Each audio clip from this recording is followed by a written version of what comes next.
आज मैं आपको छायादान के बारे में कुछ बातें बताऊंगी। अक्सर ऐसा होता है कि व्यक्ति का बीता हुआ कल यानी भूतकाल अगर दर्दनाक रहा हो या निम्न स्तर का रहा हो तो व्यक्ति के आने वाले भविष्य को भी खराब करता है और भविष्य को बिगाड़ देता है। यदि आपका बीता हुआ कल आपका आज भी बिगाड़ रहा है तो बीता हुआ कल यदि ठीक ना हो तो निश्चित तौर पर आपके आने वाले कल को भी बिगाड़ देगा। इससे बचने के लिए आपको छायादान करना चाहिए। जीवन में जब तरह तरह की समस्याएं आपके सामने खड़ी हो जाएं तब छायादान ही मुक्ति दिला सकता है। तो मैं छायादान की कुछ बातें आपको बता रही हूँ। जैसे आप पति पत्नी में भयंकर अनबन चल रही हो या पहले से चली आ रही हो या बहुत पहले हो चुकी है और बीच में सुलह हो गई हो तो मधुर संबंध बनाने के लिए आपको छायादान करना चाहिए। छायादान आप बृहस्पतिवार के दिन करेंगे। कांसे की कटोरी में घी भरकर पति पत्नी अपना मुख देखकर कटोरी समेत मंदिर में दान करके आएंगे तो आपके जो संबंध हैं उनमें मधुरता आने लगेगी, खटास धीरे धीरे कम हो जाएगी और आपके अपने पिछले जो भी कुछ हुआ था वो सब आप धीरे धीरे भूलने लगोगे। यह प्रक्रिया कम से कम 3 बार यानी 3 हफ्ते तक आपको करनी ही पड़ेगी लगातार। किसी भी शुक्ल पक्ष के बृहस्पतिवार को करना है। पुराने समय में यानी काफ़ी दिन पहले आपकी कोई दुर्घटना या एक्सीडेंट हुआ हो तो उसका खौफ अगर अभी तक बना हुआ है, उससे आप उबर नहीं पाए हो तो उससे बचने के लिए भी आपको क्या करना है, एक मिट्टी के बर्तन में सरसों का तेल भरकर शनिवार के दिन अपनी छाया देखकर उसको दान करना है। इससे आपको लाभ होगा और बीती हुई दर्दनाक स्मृतियों से छुटकारा मिलेगा और भविष्य भी आपका सुरक्षित रहेगा। यह प्रक्रिया भी कम से कम आपको हफ्ते में 2 बार दोहरानी है और साल में कम से कम आपको 1-2 बार छायादान हर महीने में करते ही रहेंगे तो आपको इस तरह की परेशानियों से छुटकारा मिलता ही रहेगा। छायादान बहुत बड़ा दान होता है, इससे बड़े बड़े संकटों को टाला जा सकता है।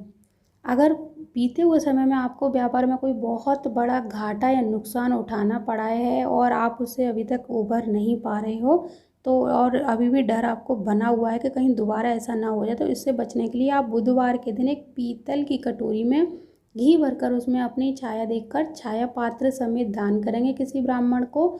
इससे दोबारा कभी भी आपको व्यापार में घाटा नहीं होगा और इस डर से भी आप जल्दी ही निकल जाएंगे। यह क्रिया भी आपको 3 बार यानी 3 हफ्ते तक लगातार दोहरानी है। भूतकाल में अगर आप किसी बीमारी में पड़े रहे हो, कोई बीमारी ने आपको घेर रखा है और उसकी परछाई अभी तक आप पर बनी हुई है, तब भी आप छायादान करके इससे निकल सकते हो। ऐसी स्थिति में आपको क्या करना है, शनिवार के दिन एक लोहे के पात्र में तिल का तेल भरकर अपनी छाया देखकर उसका दान करना है। इससे आपको पुरानी स्मृतियों से छुटकारा मिलेगा और भविष्य में इस तरह की बीमारी दोबारा नहीं पकड़ेगी। यह क्रिया आपको कम से कम 5 हफ्ते तक लगातार करनी है। आपको लंबे समय के बाद नौकरी मिली है लेकिन आपको बेरोजगारी होने का डर सताता रहता है, हर समय नौकरी जाने का जो भय है वो बना रहता है, तब आप क्या करोगे कि सोमवार के दिन तांबे की एक कटोरी में शहद भरकर अपनी छाया देखकर दान करेंगे। इससे आपको लाभ मिलेगा। इस छाया दान से उन्नति बनी रहेगी, रोजगार बना रहेगा। यह क्रिया कम से कम 7 सोमवार तक आपको करनी ही है। कुछ ऐसे काम हैं जो गोपनीय हैं और आपने कर चुके हैं जो किसी को बता नहीं सकते और उनका पश्चाताप आप कर रहे हो आज तक लेकिन उससे उभर नहीं पा रहे हो, कुछ ऐसी गलतियां आपसे हो गई हैं तो उसके लिए आपको क्या करना है कि पीतल की कटोरी में बादाम का तेल भरकर उसमें अपना मुख देखकर शुक्रवार के दिन छायादान करोगे और उसके पश्चात अग्नि से मुक्ति मिलती है। तो जो भी चीज़ें हैं, आपको बहुत सारी परेशानियां जो घेरे हुए हैं, अपने दोषों की जो गलतियां उनसे मुक्ति चाहते हो तो यह क्रिया आपको 11 बार कम से कम करनी ही पड़ेगी, तब लाभ मिलेगा। क्योंकि आपने कुछ ऐसी गलतियां की हैं जिसका आज तक आप पछता रहे हो, तो ज़रूर कोई ना कोई बड़ी गलती रही होगी। तो आपको इस गलती से यानी पश्चाताप की जो अग्नि है वो आपके दिल में जल रही है, उससे निकलना चाहते हो तो आपको ये क्रिया 11 बार दोहरानी है।